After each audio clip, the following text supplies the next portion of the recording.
Video viral হয়েছে, তাতে দেখা যাচ্ছে বসিরহাটে বিজেপি প্রার্থী রেখা পাত্র এবং মাম্পি দাস আর এক বিজেপি নেত্রী, তারা প্রশ্ন তুলছেন যাদের রাষ্ট্রপতির কাছে নিয়ে যাওয়া হয়েছিল তাদের পরিচয় নিয়ে। আর এই ভিডিও ভাইরাল হওয়ার পর তারা নিজেরা কি বলছেন শোনাবো। আমাদেরকে না নিয়ে গিয়ে অন্য কাউকে সাজিয়ে নিয়ে গেছেন, ওনার সাহসটা কে দিয়েছে? টিএমসি থেকে কি এটা কি টিএমসি পার্টি থেকে কি? নো কমেন্ট, এই মুহূর্তে আমি কোনো প্রশ্ন উত্তর দিতে পারবো না।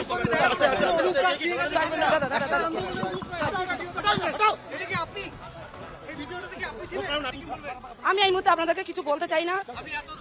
পুরানো ভিডিও, পরিস্থিতি তখন অন্যরকম ছিল, এখন অন্যরকম হয়েছে। তখন অন্যরকম, তখন সৈকত দাস আমাদের ছিল, সৈকত দাস তখন আমাদের দলে ছিল। ওই পাপিয়া সৈকত দাসের ওয়াইফ হচ্ছে, ওই ভিডিও সৈকত দাসের বউ ভাইরাল করেছে পাপিয়া দাস ভাইরাল করেছে। নির্যাতিতরা সবাই নির্যাতিত, সবাই, ওরাও যারা গেছে তারাও নির্যাতিত, যারা ভিডিওতে দেখা যাচ্ছে তারাও নির্যাতিত,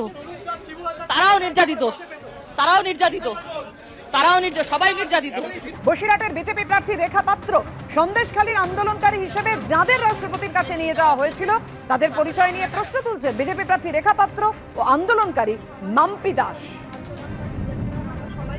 গেছিলাম প্রধানমন্ত্রী আর পিএম স্যারের সাথে দেখা করতে, তাহলে আমাদেরকে ছাড়া রাষ্ট্রপতি ম্যাডামের কাছে কারা গেল? আমরা তাহলে কারা? অনুপ দাস, খবর পেয়েছি যে অনুপ দাস নিয়ে গেছেন। অনুপ দাস তো ভিতরে শিবুর কাছ থেকে মাস গেলে 10,000 টাকা করে, শিবুর হাজারের কাছ থেকে মাস গেলে পয়সা নিত।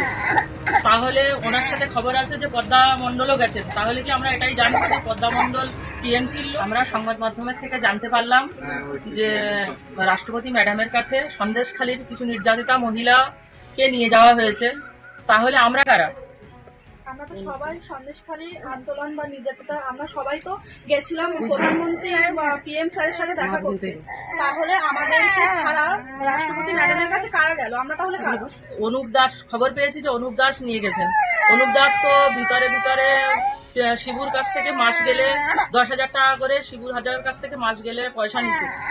তাহলে ওনার সাথে খবর আছে যে পদ্মা মণ্ডলও গেছেন। তাহলে কি আমরা এটাই জানবো যে পদ্মা মণ্ডল টিএমসির লোক, উপরে বিজেপি করে? আমরা নির্যাতিত মায়েরা যদি সন্দেশখালীতেই পড়ে আছি, তাহলে আমাদের মুখ নিয়ে কারা গিয়েছে এটা তো আমাদের জানার প্রয়োজন আছে। আর ওখানে যে রাষ্ট্রপতি ম্যাডামের কাছে গিয়েছেন আমাদেরকে জানিয়েছিলেন। আর আমরা আন্দোলনের আমরা নির্যাতিত, আমরাই আন্দোলনের মেন মুখ। আমাদেরকে না নিয়ে গিয়ে অন্য কাউকে সাজিয়ে নিয়ে গেছেন, ওনার সাহসটা কে দিয়েছে? টিএমসি থেকে কি এটা কি টিএমসি পার্টি থেকে কি? সমস্ত রকম গুরুত্বপূর্ণ শিক্ষণীয় খবরাখবর সবার আগে জানতে অবশ্যই আমাদের চ্যানেলটিকে সাবস্ক্রাইব করে রাখুন।